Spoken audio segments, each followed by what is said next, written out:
আল্লাহর ফতে সন্তুষ্টির জন্য সদকা করবে। আসসালামু আলাইকুম রহমতুল্লাহ। প্রিয় বন্ধুগণ, যারা এই মুহূর্তে দেশ ও বিদেশ থেকে আমাদের ছোট্ট ভিডিওটুকুন দেখছেন, সকলকে ধন্যবাদ, মুবারকবাদ জানিয়ে আজকের মতন আপনাদের মাঝে আমি খুবই সুন্দর একটি হাদিস নিয়ে আসলাম। যে হাদিসগুলো এসেছেন অনেক রেফারেন্স আছে, বুখারী শরীফ, মিশকাতুল মাসাবি, মুসলিম শরীফ, আত-তিরমিজি শরীফ, নাসাই শরীফ, মুওয়াত্তা মালিক, আহমদ ইবনুল হিব্বান, এমনি করে আরও অনেক হাদিসে উল্লেখ করেছেন। আজকে যে হাদিসটুকুন আপনাদের মাঝে আমি উল্লেখ করতে চাচ্ছি সেটা হচ্ছে হযরত আবী হুরায়রা রাদিয়াল্লাহু তাআলা থেকে বর্ণনা করা হয়েছেন। তিনি বলেন, রাসূলুল্লাহ সাল্লাল্লাহু আলাইহি ওয়াসাল্লাম বলেন, যে ব্যক্তি নিজের ধন সম্পদ হইতে কোনো জিনিস এক জোড়া দুই গুণ অর্থাৎ আল্লাহ সন্তুষ্টির জন্য সদকা করে, জান্নাতের সবগুলো দরজা দিয়ে তাকে সাদর সম্ভাষণ জানানো হবে। সুবহানাল্লাহ। আর জান্নাতের 8টি দরজা আছে। যে ব্যক্তি সালাত আদায়কারী হবে তাকে বাবুস সালাতে ডাকা হবে, অর্থাৎ জান্নাতের বাবুস সালাতের জান্নাতের দরজাতে ডাকা হবে। যে ব্যক্তি আল্লাহ তাআলার জিহাদে আল্লাহ তাআলার পথে জিহাদ করবে তাকে ডাকা হবে বাবুল জিহাদ। যে ব্যক্তি দান সদকাকারী হবে তাকে বলা হবে বাবুস সদকা দেয়া।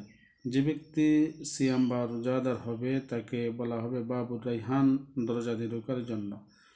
এই কথা শুনে হযরত আবু বকর সিদ্দিক রাদিয়াল্লাহু তাআলা আনহু জানতে চাইলেন যে ব্যক্তিকে এসব দরজা কোনো একটি দিয়ে ডাকা হবে, কোনো একটি দিয়ে ডাকা হবে, তাকে কি অন্য সকল দরজা দিয়ে ডাকার প্রয়োজন হবে? রাসূল সাল্লাল্লাহু আলাইহি ওয়াসাল্লাম বললেন, হ্যাঁ হবে, আর আমি আশা করি তুমি তাদেরই একজন হবে। সুবহানাল্লাহ। তার মানে হাদিস দ্বারা বুঝতে পারলাম যে সকল জান্নাতের দরজা দিয়ে যে কোনো একটা দরজা হযরত আবু বকর সিদ্দিক রাদিয়াল্লাহু তাআলা আনহু প্রবেশ করতে পারবেন। আর অন্যান্যরা যারা আছে, আপনার সদকা করলেন, সালাত আদায় করলেন, রোজা রাখলেন, আপনার আল্লাহ তাআলা সন্তুষ্টির জন্য যে কোনো আমলের কাজ করলেন, আপনার ওইভাবে আপনাকে ওই দিকে জান্নাতের দিকে ডাকা হবে। যে জান্নাতের, যেমন মাহে রমাদান রোজা পালনকারীর জন্য আল্লাহ তাআলা একটি জান্নাত রেখেছেন যেটার নাম হচ্ছে রাইহান। ওই রাইহান নামক জান্নাতে শুধু একমাত্র রোজাদাররা প্রবেশ করবে। সুবহানাল্লাহ। আর যারা নামাজি হবে, সালাত আদায় করবে, তাদেরকে বাবুস সালাত নামে একটি জান্নাতের দরজা থাকবে।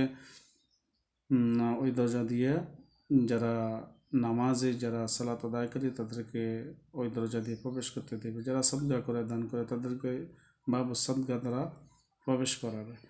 তো বন্ধুগণ, বুঝতে পেরেছেন যে হাদিস দ্বারা কত মহামূল্যবান একটা কথা। ওই হাদিসগুলো আমরা লক্ষ্য করে আমরা দান সদকা আল্লাহ সন্তুষ্টির জন্য করব।